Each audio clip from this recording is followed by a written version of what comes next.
শহীদদের আত্মা, তাদের আপনজন, গুমের শিকার লোকগুলো তাদের আপনজন, দর্শনের শিকার হয়ে যে মা কেঁদেছে, যার চোখের পানিতে হয়তো একটা নালা নদী তৈরি হয়ে গেছে, তাদের আত্মা আমাদেরকে অভিশাপ দেবে।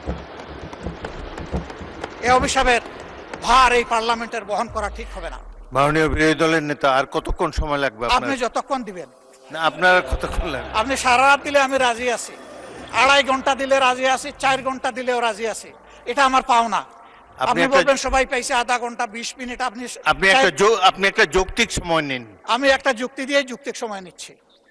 যখন কার্য উপদেষ্টা কমিটির বৈঠকে 42 ঘন্টা সময় নির্ধারণ করা হয়েছিল এটার জন্য, তখন আমি বলেছিলাম যে এটা 50 ঘন্টা করেন।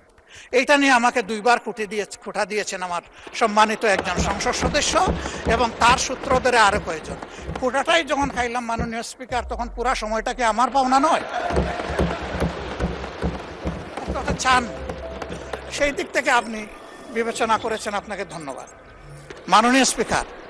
তা আমি এত চাইবো না, 4 ঘন্টাও চাইবো না, কমপক্ষে 2.5 ঘন্টাও চাইবো না। আমি শেষ করে দিচ্ছি, আমি সেই দিকে আগাচ্ছি। আমার বক্তব্যে যদি কোনো ধৈর্যচ্যুতি ঘটে আমি মাপ চেয়ে নিচ্ছি।